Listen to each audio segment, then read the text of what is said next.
let's just talk a little bit about the course syllabus for this course. We'll just take a quick look at that, and I'll just kind of walk you through that.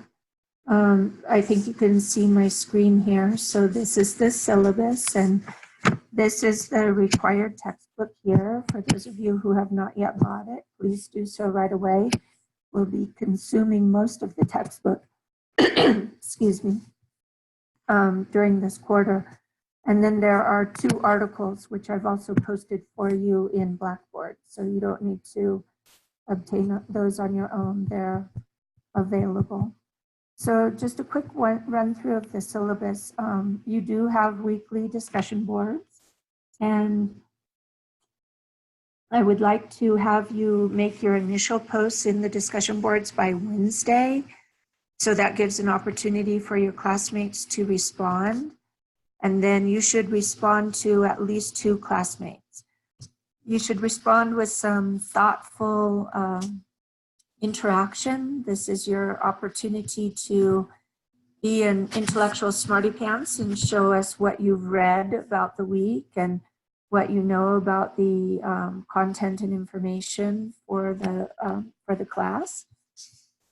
So you should use citations in your web posts, in your forum posts. They should be academic and intellectual, and of course have an appropriate tone.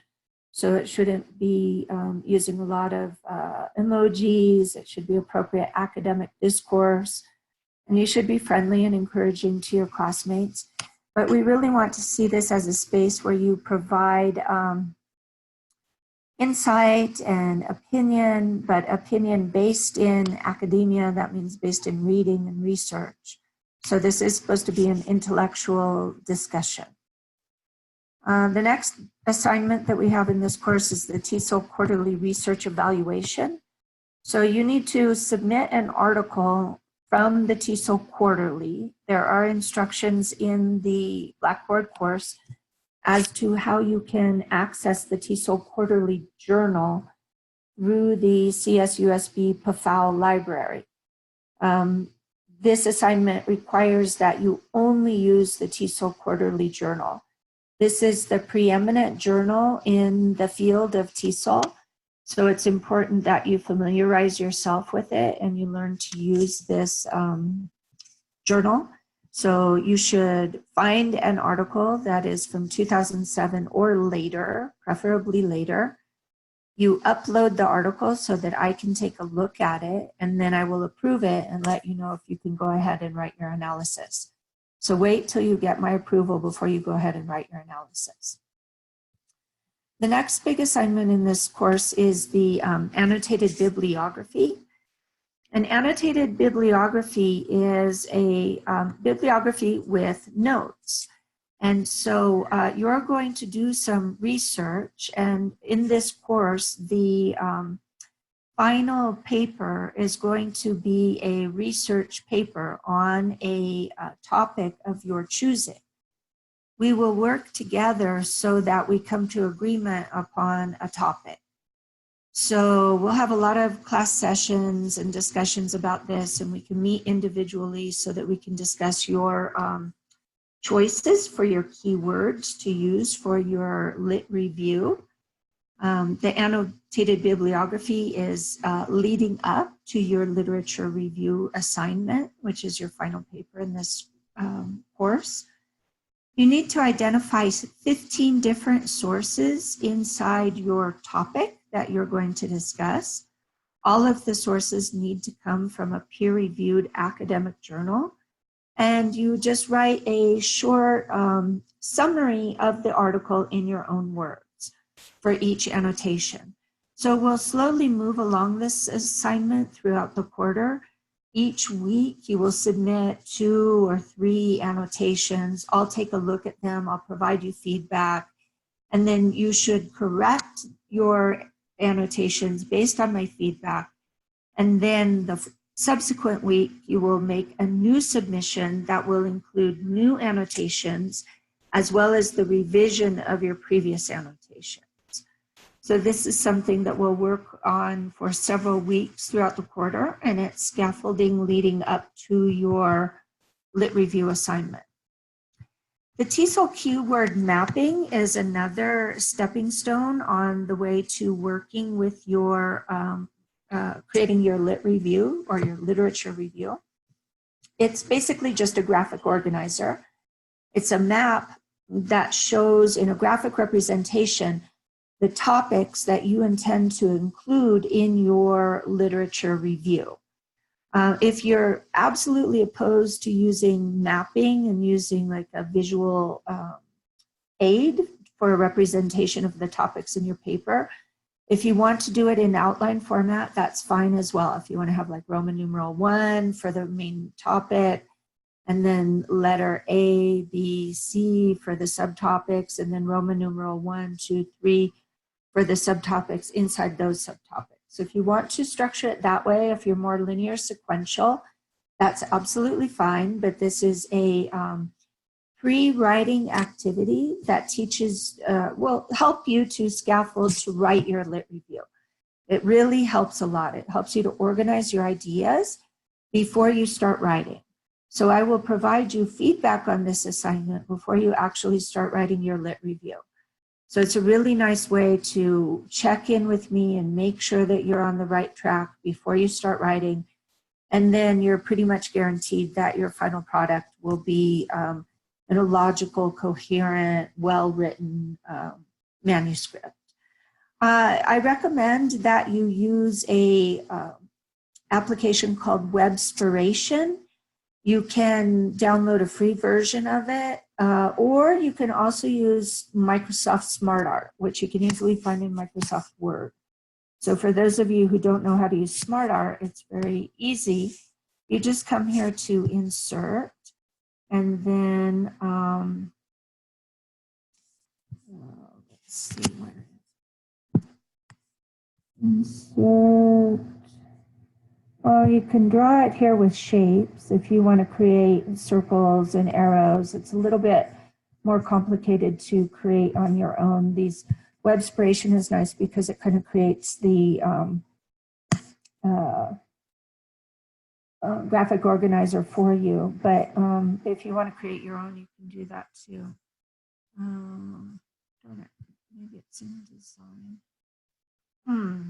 Draw. Ink to shape, if you have this application on your version of Word where you can draw with a stylus or your finger on a touchpad, and then it will create it, convert it into nice looking shapes. I'm trying to remember where to get SmartArt.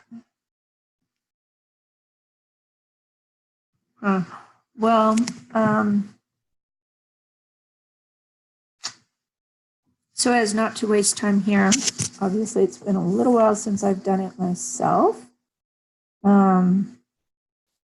I'll later post a video on how to do it.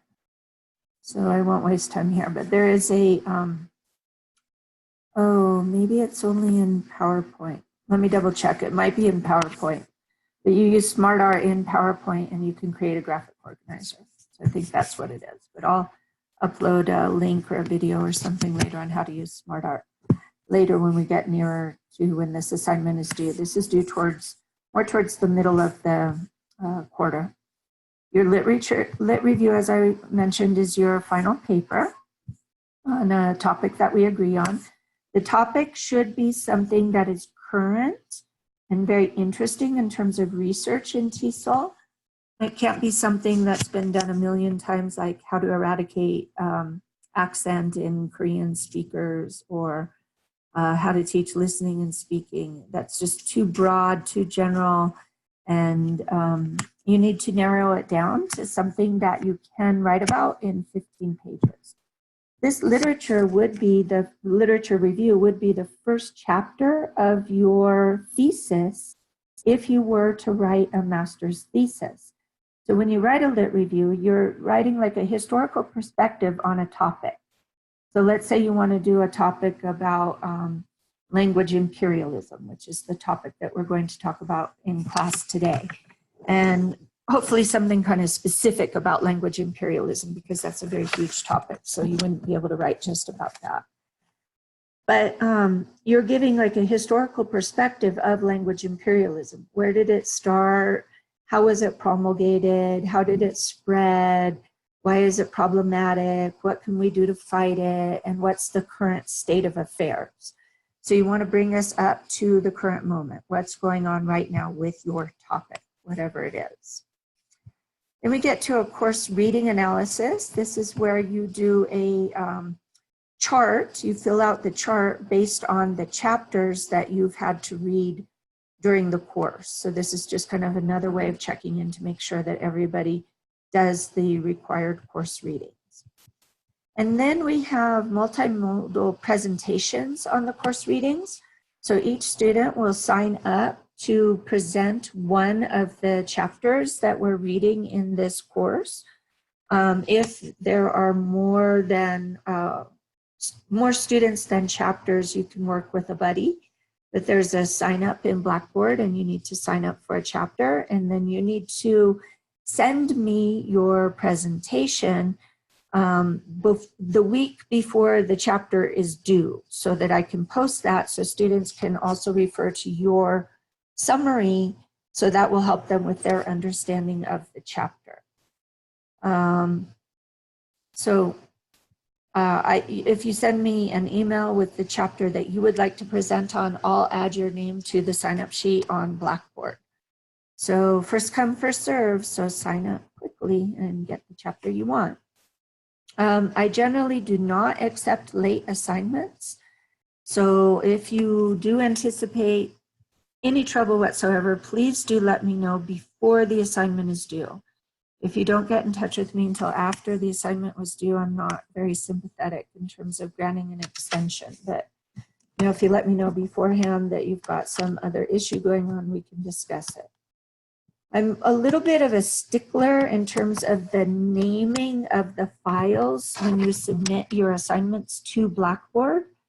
Please submit them in this way with your first name, last name, underscore, name of assignment.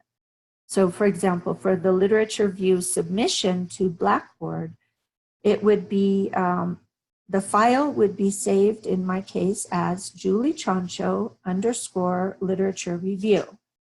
If you're going to have mini drafts, which you might, because I give students a lot of feedback and a lot of opportunities to revise assignments in order to improve their grade, you should then put underscore and the date afterwards, so I know which version we're working off of. Please only submit clean versions to me. That means I use track changes and comment boxes to provide feedback to you. So when you revise a paper after I give you feedback, please clean up all of the feedback I sent you and send me a clean copy so I can look at that. So here are the assignment breakdown by points. I'm sure that you've already read that.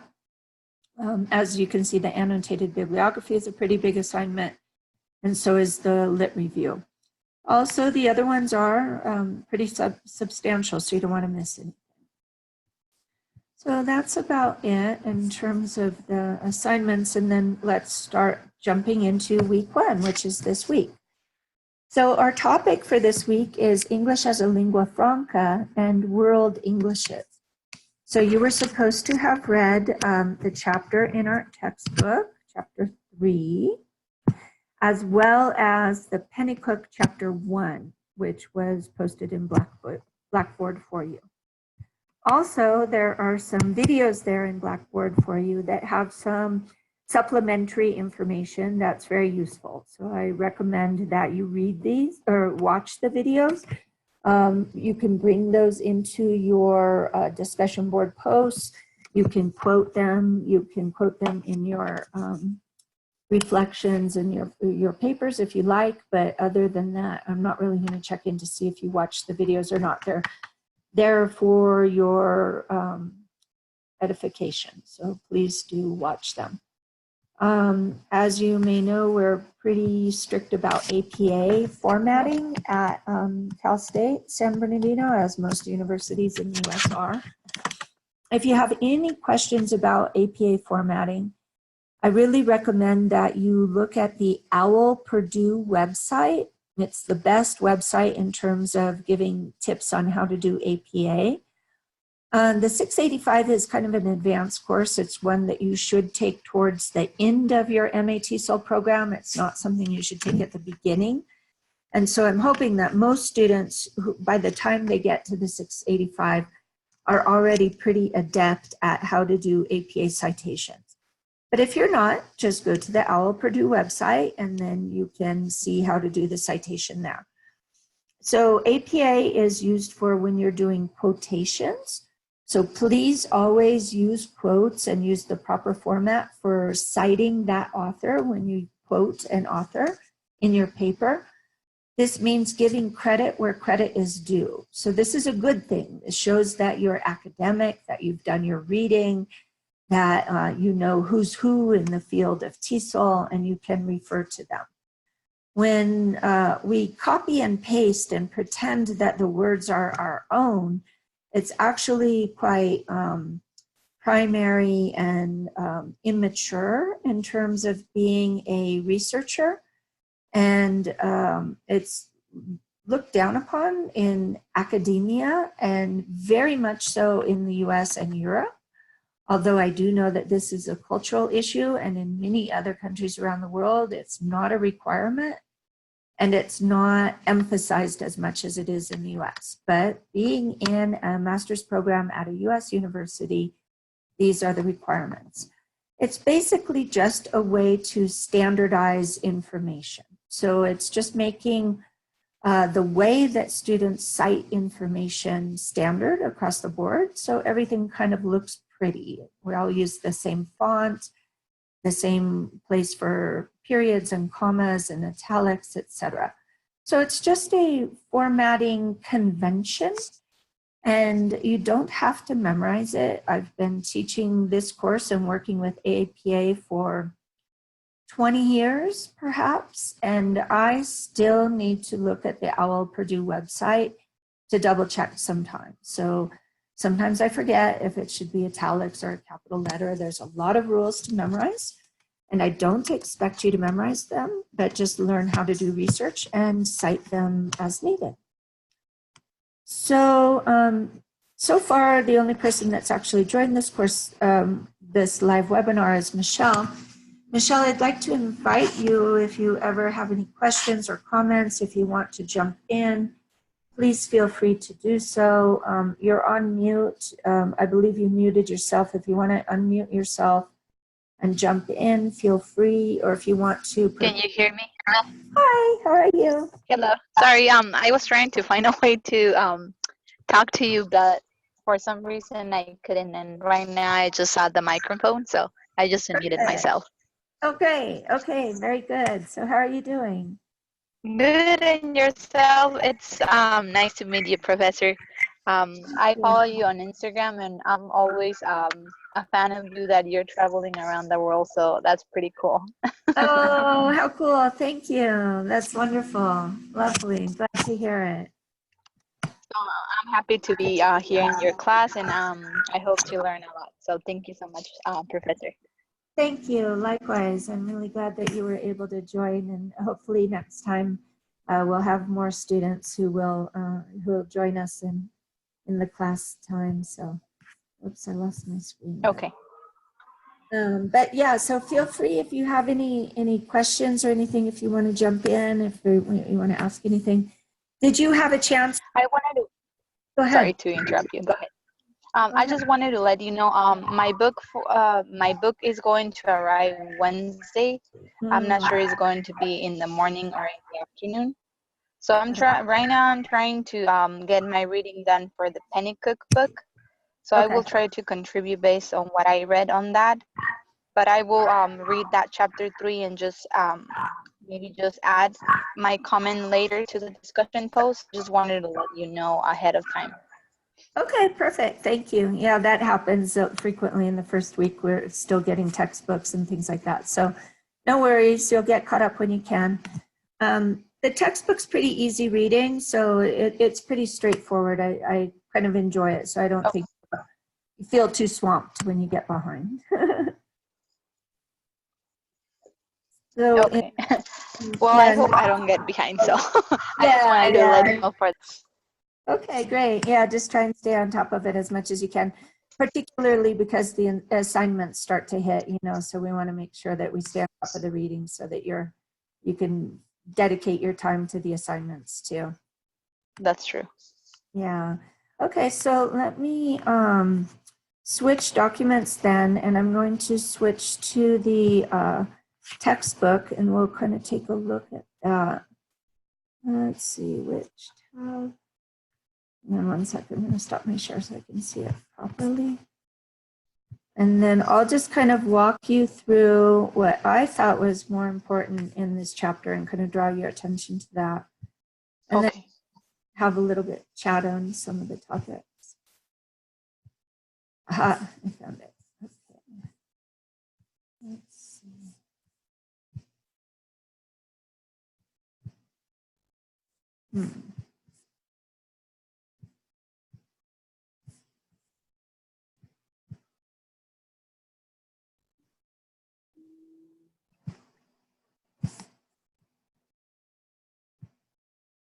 There we go. Okay, can you see my textbook? Yes, I can see it. Okay, great. So I got the E version of the textbook. So I was just able to kind of like go through and highlight some of the most important points.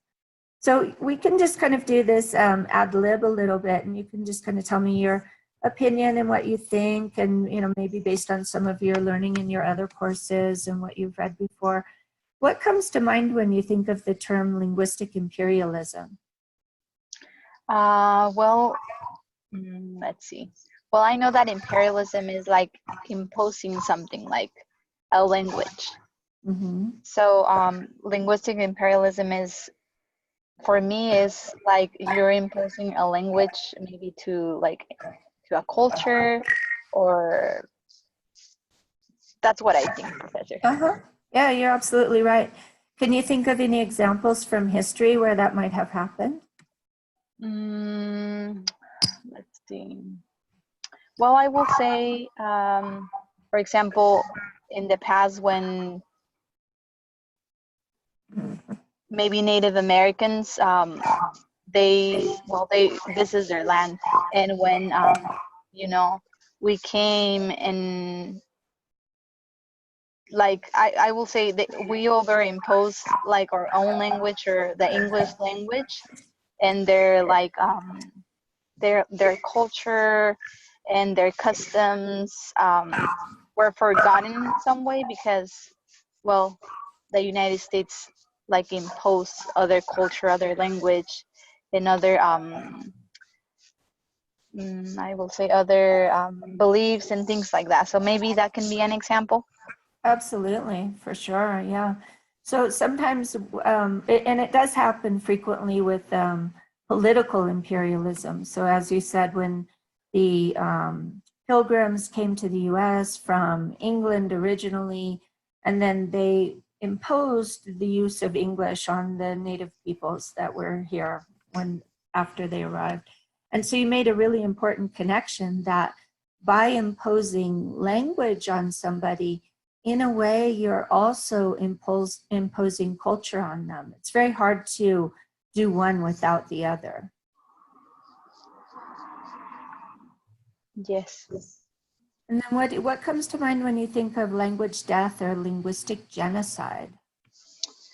Well, language dead, I will say, for example,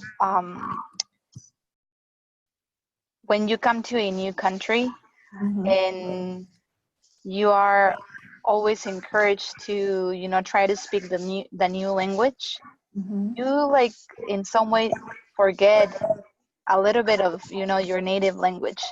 So I will consider it that that's some way you're like not killing your language, but like you're forgetting about it. And I have seen that. I'm doing some observations for the fieldwork class with Dr. Rico, and I'm observing that in, in a high school setting. Sometimes students, when they come from other countries, a lot of teachers are trying to encourage them to speak English, and sometimes when they adapt to the language and they know the customs here of the United States, they sometimes forget about their native language.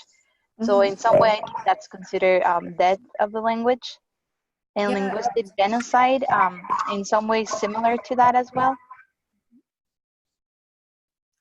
Yeah, so the example that you gave is like a personal death of a language. Oh, okay. It can happen when you learn another language that you forget your native language. If you've been immersed in the environment and you don't have the opportunity to use a native language or a previous language, you can certainly lose it at the individual level. And so for me, genocide is more at a social level. So can you think of an example where a society perhaps has lost their language?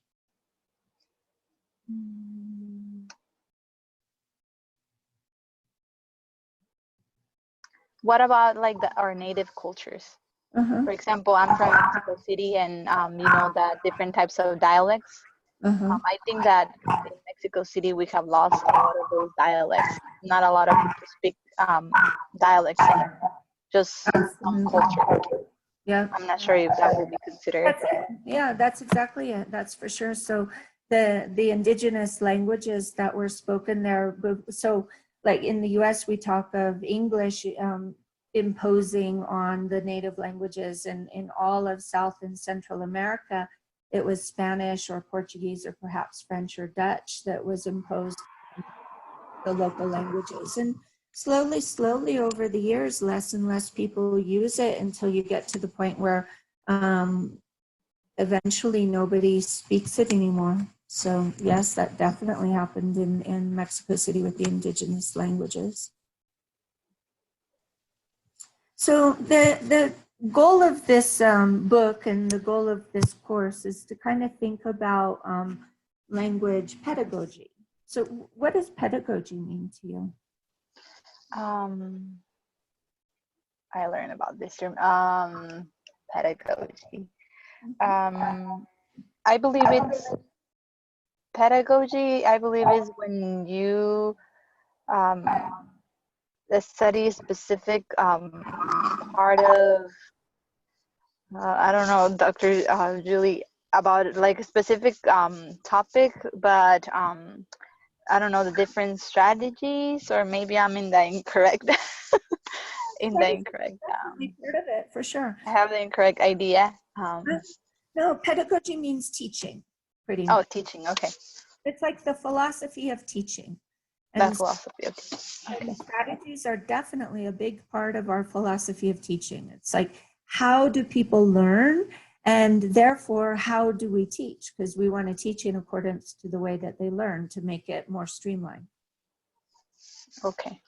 So what we're trying to focus on in this course and, in the program as a whole is how do we teach English, right? Since we're studying MATESOL, how are we going to teach English to the best way for our students to be able to learn?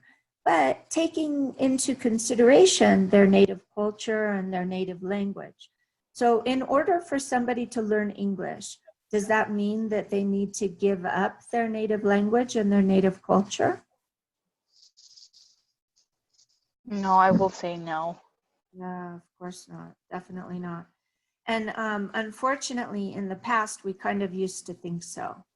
So in the past, we used to think, oh, if you just forget about your native language, and we get children very, very young to start to learn English. It happens with a lot of Mexican immigrants where their parents or their grandparents want the children to learn English, and they just want them to be streamlined and to make friends. And so sometimes the kids will lose their Spanish because the parents try and push them to assimilate. That's true, Dr. Julie. I have seen that in the observations that I'm making. Yeah. So now, fortunately, we're becoming a bit more enlightened, and after many years of of taking away people's heritage language. Now we're realizing that, in fact, it's an asset, and people who speak more than one language learn English better. It's easier because they have something to compare it to. They have more people they can communicate with. They know more when they know people from different cultures. So it makes them richer. So we finally learned that we don't need to eradicate somebody's native language and native culture in order for them to learn English. Okay. What do you know about the difference between EFL and ESL? Well, EFL is English as a foreign language, and that's I believe that when you are, let's say in Mexico City, and you're trying to learn any language like English or French or another language, and English as a second language, well, you're learning, for example, English as your second language, but I believe that that's for you want to acquire it really well as your native language, like both of them have to be in some way equal, or not really? So say that again. So if you're in Mexico and you're learning English, which one is it? EFL or ESL? I will say, let's see, let me think about it. Well, if you're in Mexico and you're learning a second language or English, that will be ESL. You're learning a second language, correct? So the distinction is this. When it's English as a foreign language, that means that that language usually isn't spoken commonly locally. So like when you're in Mexico City, can you walk outside and just strike up a conversation with almost anybody in English? No. Yeah, so in that case, it's more Okay. of a foreign language. Because it's Okay. not used by the speakers there. But if you're learning English in New Zealand, which one would that be? That will be as a second language? Exactly. Because Okay. people surrounding you when you go outside of the classroom generally speak that language. So they generally speak English. Oh, okay. Thank you for clarifying that. Because I thought that English is a foreign language, you're just learning a new language like in your country, but like a foreign language. But I never thought about that usually not a lot of people speak it in that country.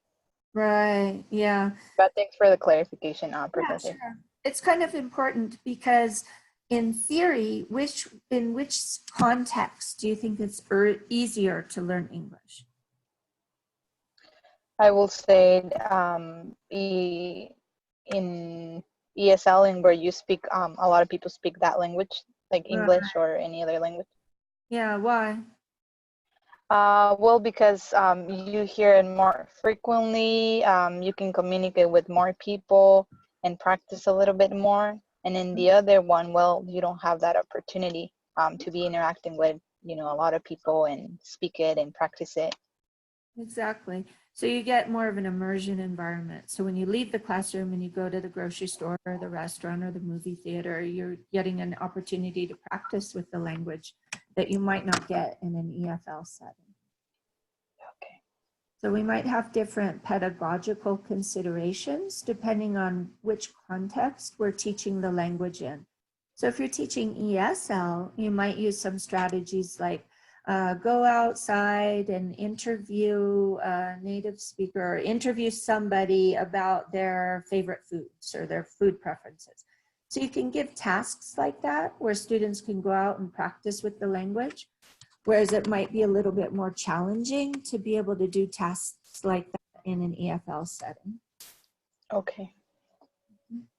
And then do you know this concept of the expanding circle countries? Have you seen that before in one of your courses? Expanding circle countries. I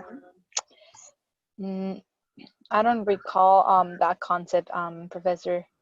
Okay, so let's take a look at it. This is kind of interesting. So there, the author who was cited there, we'll go back and look at his name in a minute, but he had this theory of what we call the inner circle, the outer circle, and the expanding circle of Englishes. So in the inner circle, you have these countries, USA, UK, Canada, Australia, and New Zealand. Why do you think they're inner circle? What do you think that means? Inner circle. Maybe those are the ones that speak like English. Uh-huh. English is their. Yeah, go ahead. Yeah, that's English is the spoken language in those countries. Or Yeah, it's the predominant language. It's the okay, language, and it's the predominant language that most, at least people who grew up there speak. okay, And it's usually the language used for legal documents, if you go to court, if you deal with the police, or usually instruction at school occurs in English in these inner circle countries. okay. Then we have outer circle. What do you know about these countries? How are they different from the inner circle in relation to their use of English? Well, in those countries, some of those countries, they don't really speak English. Well, they don't use English to communicate. They use other languages. So English is not really predominant in those countries. Right. Compare it to the expanding circle. English is different between the outer circle and the expanding circle. Which one do you think they use English more? Well, I will say the expanding circle will use English more than the outer circle. It's actually in the outer circle. It's more common. Oh, okay. Yeah, so you were on the right track. So let's take India, for example. So in India, they have actually thousands of languages. Each state has its own language, and often each village has its own language. The predominant language that's spoken in the north, and another predominant language that's spoken in the south of the country. So with all of these people speaking so many different languages, they use English as their official language of communication. So they recognize that it might not be people's first language, but it is a very important language in the country. So usually legal, government, and courts and official documents tend to be in English. Okay. And so that's the situation with all of those countries. So they're usually complex in terms of the language landscape. You have people who speak many different languages, but they tend to use English as an official language. Okay. And then in the expanding circle, they might still use it as official, but much less so. Okay. Nearly as well accepted amongst the people as a common language to speak. Whereas in this outer circle, you have a much better chance of meeting people on the street who speak English. Who speak that language? English? Okay. Yeah. Thanks for that information. I was thinking like the opposite, since I just saw like China, Korea, and I know that sometimes you like the United States and other countries have well, they do business with the country. So I was thinking that maybe English was more predominant in those countries. But now you taught me something new, Dr. Julie. So thank you. Yeah, well, you bring up a very good point, because it's not always static and things can change. So I think you bring up a good example in China, and probably South Africa too, where it's becoming very common to find people who speak English. And so maybe these countries, if not already, will move into the outer circle. So more common, because you're right, we do use English a lot for international business, and the more people that speak it, the more it becomes required, and the chapter talks a little bit about that in terms of being an important language. I'm going to stop the share just for a sec because it's hard for me to find the right tab. Let's see. Okay.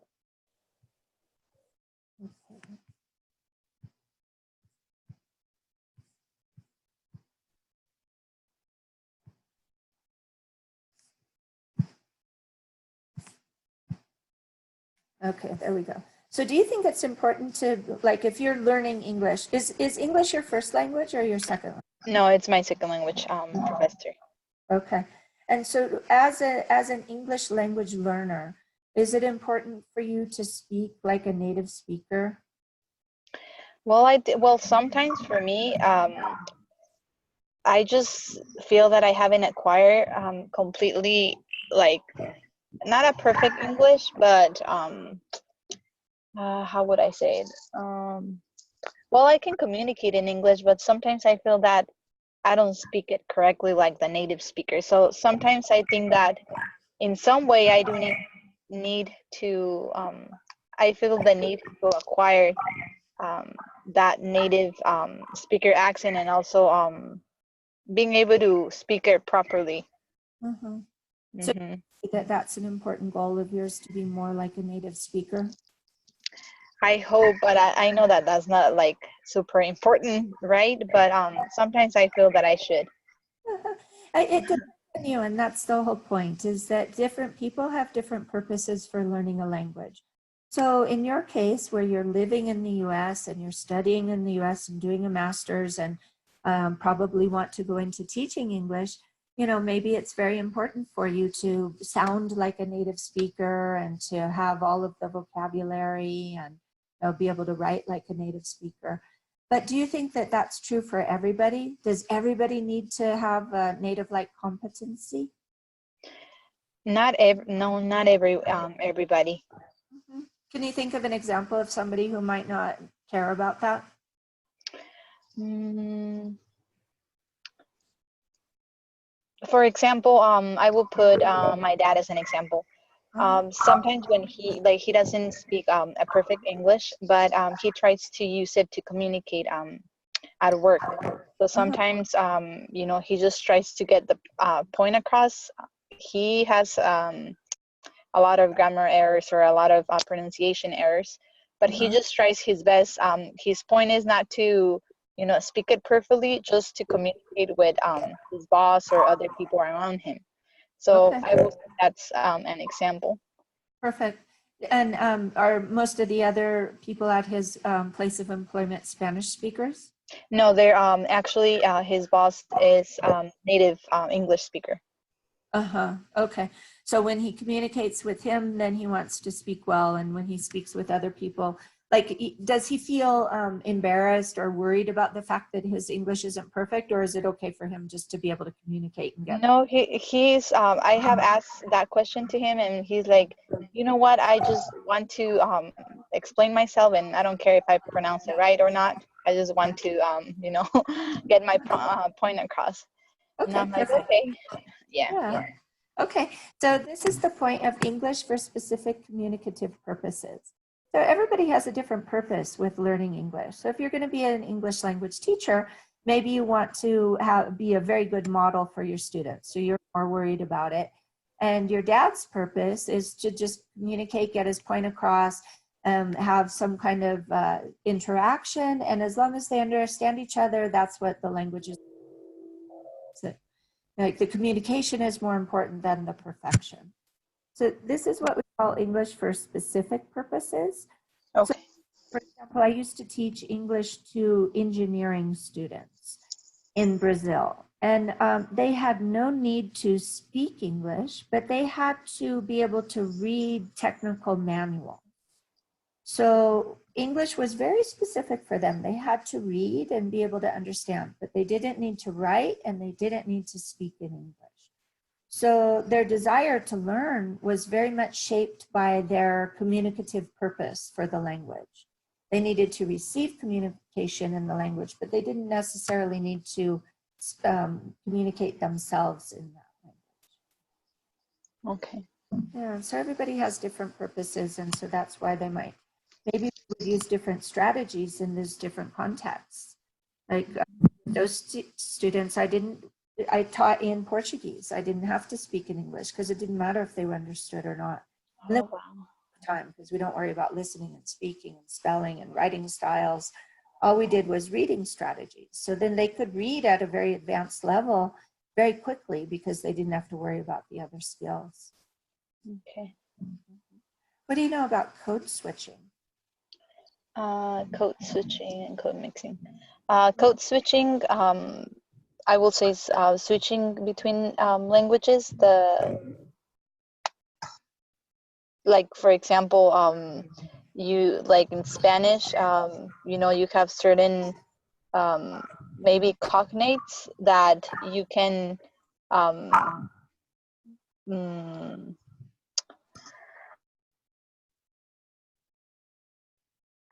that you can link to English. So maybe when you're like trying to when you're learning a second language, for example, in this case English, and you think in your head away in Spanish, and you try to make that switch automatically to English, that would be considered that code switching. For sure. Have you done that before, where you start off a sentence in English and you finish it in Spanish? Yes. So you can Many do that with times. your friends who understand Spanish, because you can jump back and forth, right? So you know that they can follow the conversation, no problem, right? Yes, correct. It's really interesting. There's some very interesting studies about code switching, and it shows that we tend to switch at very specific places in the sentence.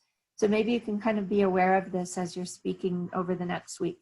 That it's just anywhere where you jump. It's usually because there's a word that you run into that it's very common in the other language, or there's not a good translation for it. That happens a lot with like food items or cultural items. That's true. Right? If you're talking about music or a piece of clothing or something that has a specific name, then equivalent translation, and then that might start you speaking in the other language when you switch. True. Yeah. So we can also use that for strategies for when we're teaching language, because if we're teaching students, like for example, because you're a Spanish speaker, and if you're teaching English to Spanish speakers, you can use code switching as a strategy to help your students. So rather than going through a whole bunch of pantomime and explanation and trying to explain a word in English, maybe if you just translate real quick, everybody understands in 2 seconds exactly what you were trying to say, right? Okay. Yeah. So it depends on the students' needs. Why do they want to speak the language? What their L1 is, and if you speak the L1, and this can influence the types of pedagogy that we use for teaching language. Okay. Do you think English is a sign of elite culture? Can you repeat that again, Professor, please? How do you think that English is a sign of an elite culture, like a high-level culture? Yeah, high level. Can you think of any, or does it have that association for you or not? I'm just well, I will say yes. When I took the EESL 67, I believe 670 with Dr. Rico, I learned that I'm not sure if that's correct or if I remember correctly, that English was, I believe, the third language more spoken around the world, or so in some way. And I know that a lot of countries use English, you know, to communicate around the world. So I will say that in some way it is part of a high level culture, or like the elite culture. A lot of people, like in those countries, for example, um, in the for example, like Korea and Japan and other countries like that, they do speak English. And well, I will consider that in some way, yes, it is for they use it, or I don't know, Dr. Julie, maybe not. Try to think of try to think of what kind of doors does English supposedly open for you? If you can learn English, what is it supposed to help you with in life? What do we say it's good for? Well, like for education, better job opportunities or vocational opportunities, for businesses. Well, it gives you a lot of opportunities to go to other countries, for example, and teach English, and you know, better pay. Exactly. So yeah, it Yeah. opens the doors for a lot of things if you know English. Yeah, so that's why we kind of consider it elite, because Okay. parents who are very invested in their children being able to have these opportunities of better employment, better education, higher salaries, travel opportunities, they invest in their children's education to be able to open those doors for them. So they're usually able to go to private schools or English medium schools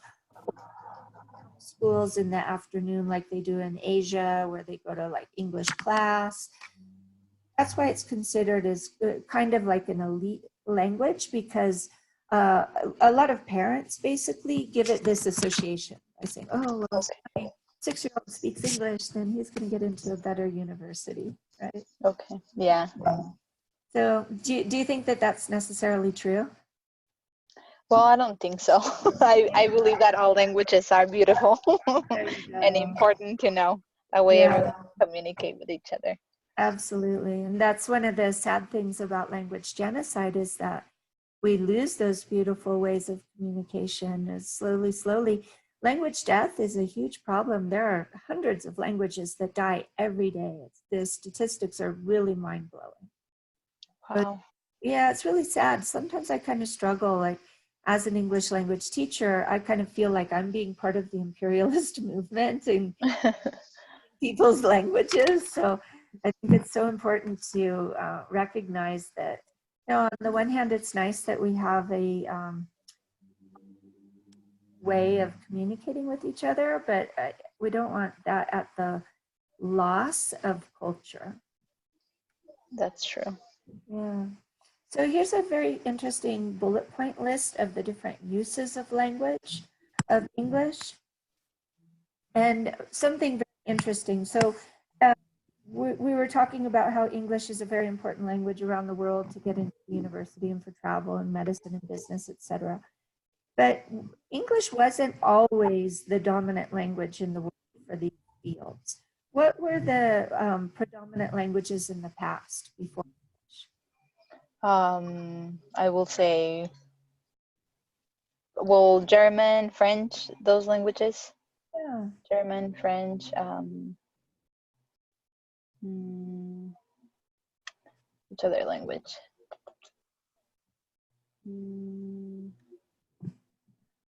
Those are probably the two most important. I think Spanish is also still very important. Chinese too, right? Chinese is on the rise. But there's a very interesting correlation between military power and which is the most important language in the world. So for a long time, French was the standard language for communication and in education and science and business. And that was more directly correlated to when France had during Napoleon and they were expanding. So it has a lot to do with imperialism and military power. Okay. Yeah. So you can take a look at that list later, but that was kind of an interesting list. Okay. Yeah. And then we talked about these different uses of English in different countries and why it's considered important. It can cause an economic divide between the haves and the have-nots. So those who have access to English, they might get these different job opportunities and education opportunities. And those kids that don't have the opportunity to study in an English medium school, then they might not have access to the same jobs. So it's a little bit controversial. Another controversy has been the push to publish in English. A lot of universities require that their professors and their doctoral students publish articles in English language journals. And so then that causes us to have a sense of that the international journals are a better quality than the national ones. So it can kind of contribute to language death. If everybody's publishing in English, then it takes away the prestige of the local journals. People won't read it. It's got a smaller audience, and people tend not to favor them. So nowadays, other language journals are on the rise because of the internet. So it's kind of broken through the publishing stronghold on English, but at the same time, there's a strong push for people to publish in English. So it's kind of interesting how we set policy and prestige and perception. English is still the dominant language on the internet, although Chinese is coming up close behind. These statistics are a little bit old. This is from 2010. I'd be curious to see what it is right now. If these percentages are, I'm sure, are quite different than what they were then.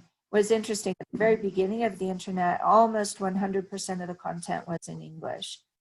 And then only when we came up with keyboards that had the different characters, where it had Chinese and Japanese and Korean characters and Arabic characters, then we could suddenly get web pages in different languages. But that took a long time for that to happen. Wow. So in the past, in terms of English language pedagogy, there was kind of a strong push for linguistic imperialism in terms of English. And these were the 5 basic tenets that we used to follow when we would teach English. So this is what we used to believe, and we don't really believe this anymore. So we used to think that it's best if you teach English monolingually. So that would be like an English immersion environment. Schools had like English only environments, and students would get punished for speaking their native language. They felt that it was an immersion. Immersion was very important because of what we talked about with ESL and EFL. So they wanted to give students that opportunity for immersion, at least in the classroom, because they wouldn't get it outside of the classroom. But nowadays we've learned that if students can code switch, and teachers too, sometimes actually that is very beneficial. There's been a lot of prejudice about native speaker teachers. You still see a lot of this in Japan and China, where they have advertisements for people to go and teach English, but they'll only hire native speakers, and they want like that white, face of America with blue blonde hair, and they think that that should be their ideal kindergarten teacher. And in fact, I really do a lot of work to oppose this, because most of my students are not native English speakers, and I want them to get jobs when they graduate. So I'm very much opposed to this native speaker bias. I think that just because people grew up speaking the language, it doesn't necessarily make them a better teacher, because they don't know the grammar and they don't necessarily know the pedagogy. Mm-hmm. And then there's another tenet that the earlier English is taught, the better the result. So you see this push for people to start teaching English in preschool and kindergarten and in the womb with video, with like CDs and tapes and things like that. And we're finding that that may not be true. It might be actually better for the child to get solidified in their L1 before you introduce a foreign language. L2, okay. There's a difference between sequential multilingualism and concurrent multilingualism.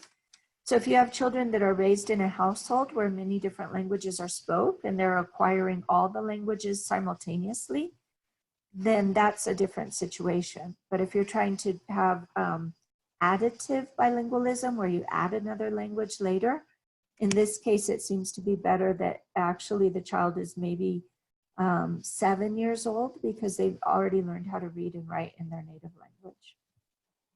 Okay. Because the more English is taught, the better the results. That may not be true. Maybe it's not dependent upon teaching. Maybe it's dependent upon motivation or aptitude or intelligence or some other immersion, contact. It's not necessarily based on teaching hours. And then finally, if other languages are used much, standards of English will drop. And we're finding that that's not really true, that we can uphold standards and teach in different languages. So this is really important for us to always like kind of stop and consider what it is that we're doing and make sure that it's the right thing, that it's the most enlightened thing, that we're being respectful of people's cultures and backgrounds. And then here are some things that teachers need to consider when making pedagogical decisions. So this would be decisions about their what? Their teaching decisions, or the way they teach. Exactly. So what kind of strategies they're going to use, what kind of techniques, what kind of assignments, how they're going to grade the assignments, rubrics, things like that. So you might want to look at what other languages are being spoken that the children might be exposed to, or adults. What is the learner's attitude towards these languages? Not very surprisingly, if people have a positive attitude towards the language, they tend to learn it much better than if they have a negative attitude towards it. Resentment, maybe they feel like the language is being imposed on them. They're not going to have the motivation to learn it. Let's see, what's another important one here? What is the major purpose? So this also goes in with motivation. Why do they want to learn the language? So that goes back to what we were talking about, the English for specific purposes. Their proficiency level, of course, you're going to use different strategies for beginners or intermediate or advanced learners, as well as for children versus teenagers versus adults. And how might we incorporate the culture of learning locally? So at the very beginning, I was talking a little bit about APA formatting. And that's so important for us in our culture in the US, but for Saudi students, for example, they've never heard of it before and they can't understand what our hang up is about it. Like, what's the big deal? You know, so for their culture, it's not important to use citations. It's kind of more of a communal culture, and they share knowledge and information, so they don't see the need to cite. But we think it's very interesting, because if you don't stop to consider that, then we get into a mindset where like we're right and you're wrong. Like, why can't you understand what we think is important? And you need to conform to what we think is right. Yeah, that's true. Open-minded, you can learn from your students too. Mm-hmm. Let's see. So this is kind of a big long quote, but it was kind of interesting about classroom-based social research. Just looking at that word, what do you think that means? Social research? Yeah, classroom-based social research. Oh, classroom-based social research. Okay, I see it. Classroom-based social research. Well, I will say that in some way you're you're like investigating ways in how the classroom is being taught, or what strategies are being used in the classroom. Will that be a little bit correct, Professor? Absolutely, yeah. You got the classroom-based part of it, right? So you're doing research in the classroom. So if you're doing research in the classroom, you're definitely looking at students, the makeup of the different students, the strategies the teacher's using, and how do you incorporate the social component? Well, like the different cultures in your classroom, you learning about the different cultures in the classroom, like you were mentioning earlier. Different students have different forms of understanding, like grammar structures. Maybe for some are not super important to cite, but for example in US it is important to use citations and quotations. So just investigating the different cultures and see the different perspectives that each culture has, just researching. Yep, perfect. That's it. Exactly. So throughout this course, you're going to be exposed to a lot of different topics. So today we talked about ESL, EFL, language imperialism, code switching, pedagogy, what else? Language death. So lots of very, very, very interesting topics. So as you're doing your reading in this course, I want you to kind of start.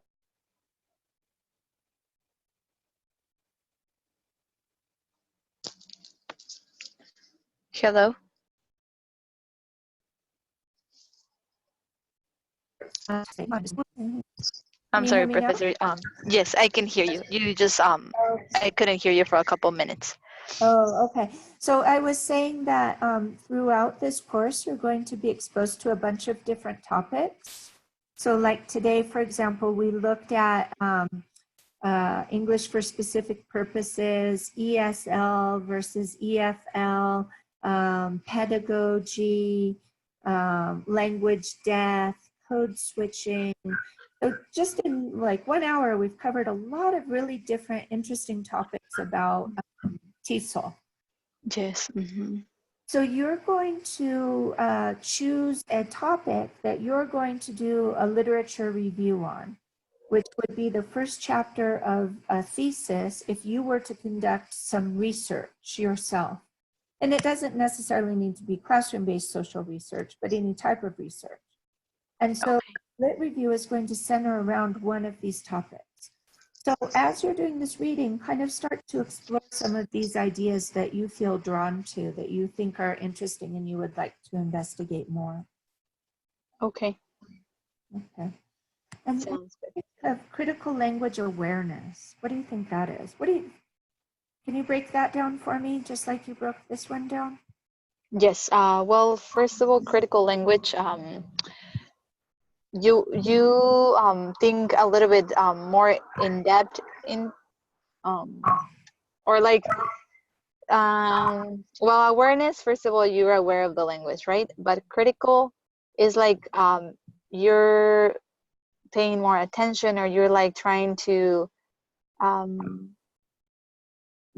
maybe dissect the language in little parts. Critical language awareness. Well, you know the language. You investigate the language. No, I'm trying to break it down. Yeah, Critical absolutely. language awareness. Well, you're aware about the language, but And you what's the think critical component? What does that mean? critical component is well, is when you use more than your critical thinking skills. You try to think Yes. more about it. Yes, that's it. Exactly. When you have any kind of a critical component, it's kind of like taking a step back and taking a meta view, like looking at it from above. And so you might be aware of the language that people are using, but then from a critical perspective, you might be examining it and saying, huh, wow, why did they use that word and not that word? Or offensive, or maybe that word is exclusionary and it leaves some people out. Because we tend to not stop and think about what we say. And so this is like taking a step back to be critical and tear apart and examine the language use. So we might find that the language is being biased. Maybe like, for example, nowadays, instead of saying congresswoman and congressman, we say congress member or a congressperson, or a firefighter instead of a fireman, or a letter carrier instead of a postman. And those words used to be totally normal in the past. No one ever even stopped to think, oh, saying postman, you're excluding the women.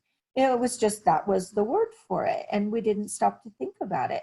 And then we started being critical and analyzing it and saying, a lot of our language is biased towards men. Maybe that's not so fair. Maybe we should change it and it should be more gender neutral. Okay. Yeah, so it's looking at the language that we use and how it might cause people to feel isolated. And maybe we're doing it unintentionally, but once we start to do it critically, then we can change our language choices and be sure that we're not excluding students or making people feel bad about their language or their heritage. Okay.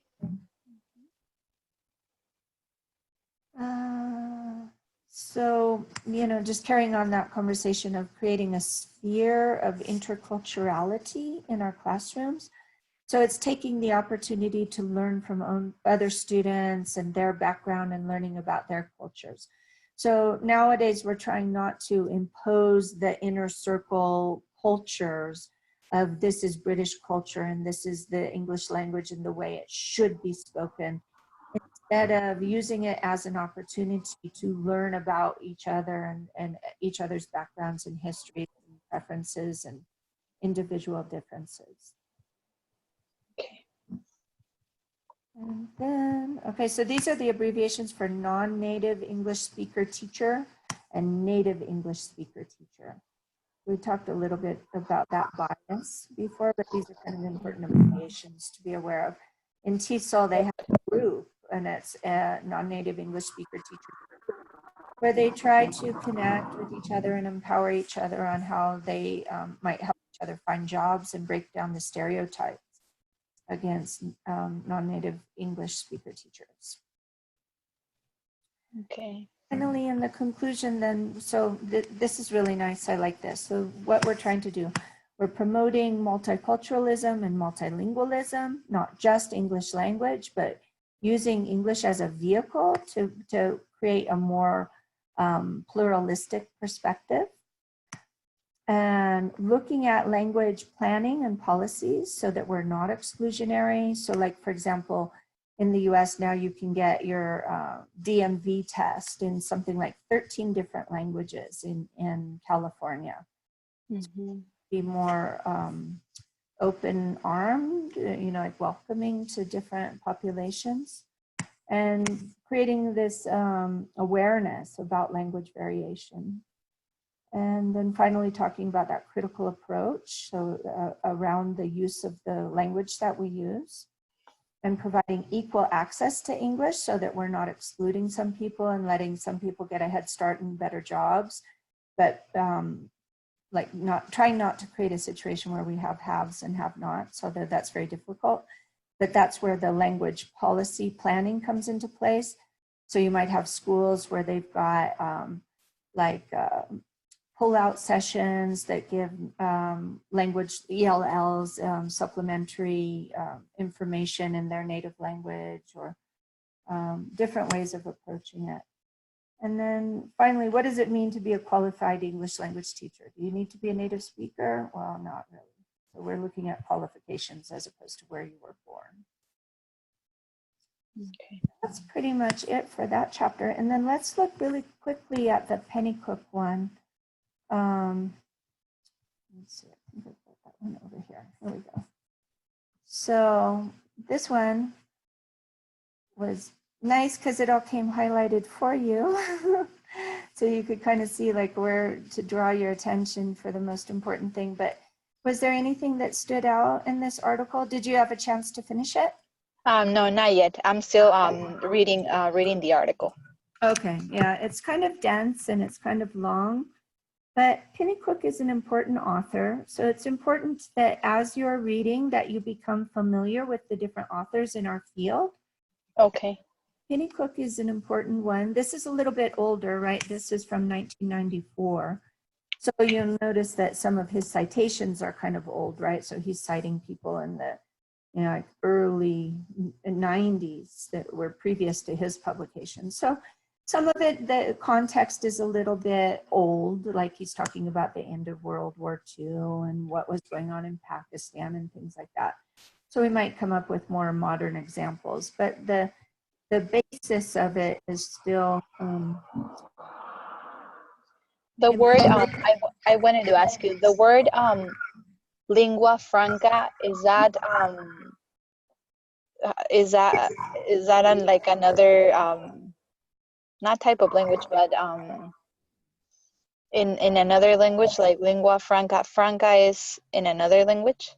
Yeah, I think it comes from a Latin originally. Lingua franca, okay. Franca means free. So it's like a free language. So it means that it's the common language of communication.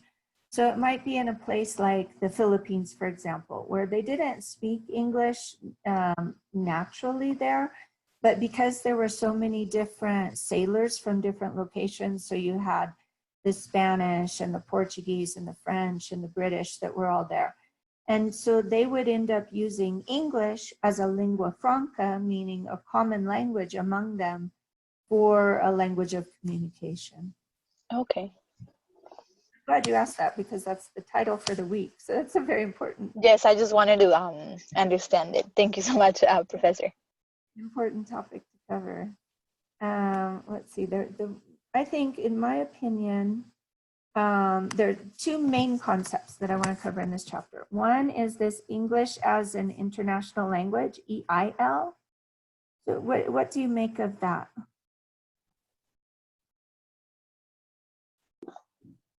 Okay. Can you hear me? Uh-huh. Okay, I can hear you. Yeah. Okay. So what do you think of the word English as an international language? What does that mean? Well, you said like around the world. Mm-hmm. Mm-hmm.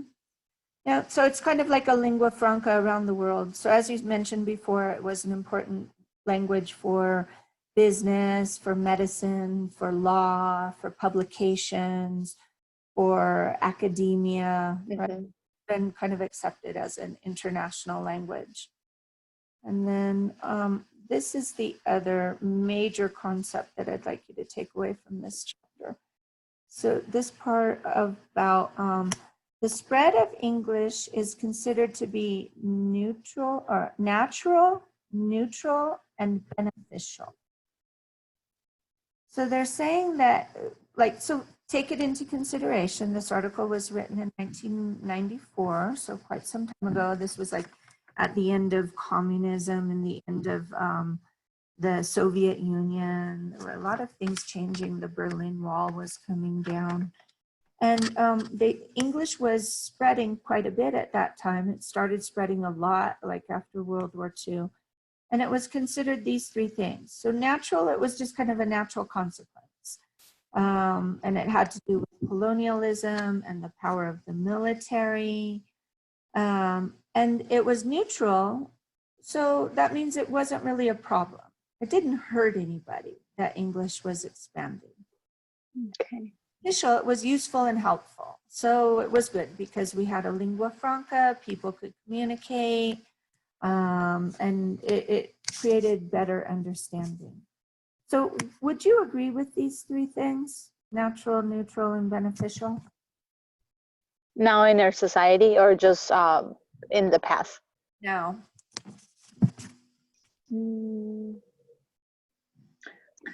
Well, I will say so.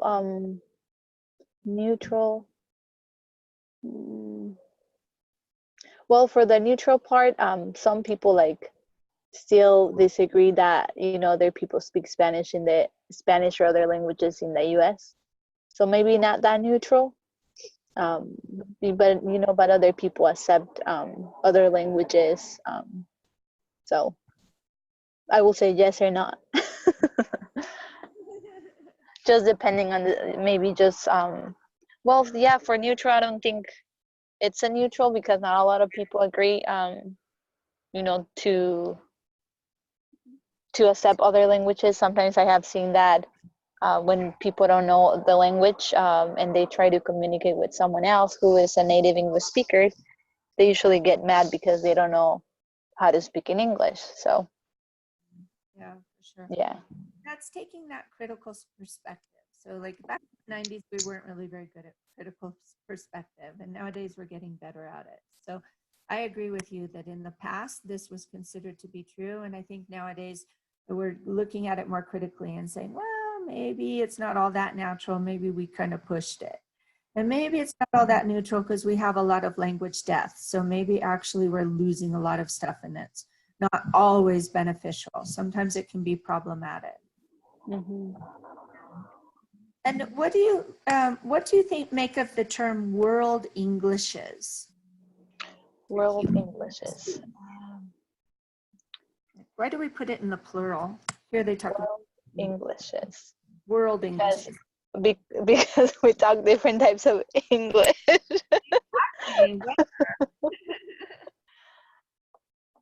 like for example, the formal English, sometimes us students, we use not so appropriate English or not academic English. Sometimes we modify certain words and we don't use them properly. So yes, there are different ways to communicate in English. Absolutely, absolutely. So you have different registers, which is what you were referring to. So you might have an informal register or a formal register. So the language that you use with your professor or your parents or a judge or a police officer is not the same English that you'll use with a baby or a classmate or an old friend, right? So you use different vocabulary and maybe slang or bad words or even different intonation and pronunciation. True. Mm-hmm. And then we have different Englishes. So is the English in the UK the same as the English in the US? No. It's very different, right? There's vocabulary and pronunciation. And even inside the UK, is the English in Ireland the same as the English in London? No. It's very different. They have different vocabulary, very different pronunciation. Mm-hmm. And which is the right one? Oh, wow. Well, I will say that maybe, I don't know, there's might be like a specific one, but I will not say there's a specific one because, well, each country has the way they pronounce certain things and the way they express. So I don't think they should be like a specific one. Exactly. Yeah, everybody's is right.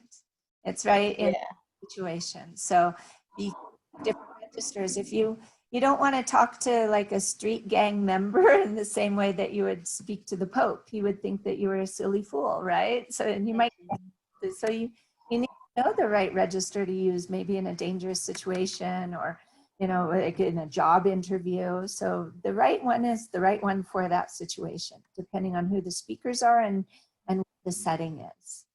That's true. Yeah, so no English is better than the other, and no the other. Okay. the other. They're all important forms of communication. And what's important is that we understand each other. That's the bottom line. Yeah.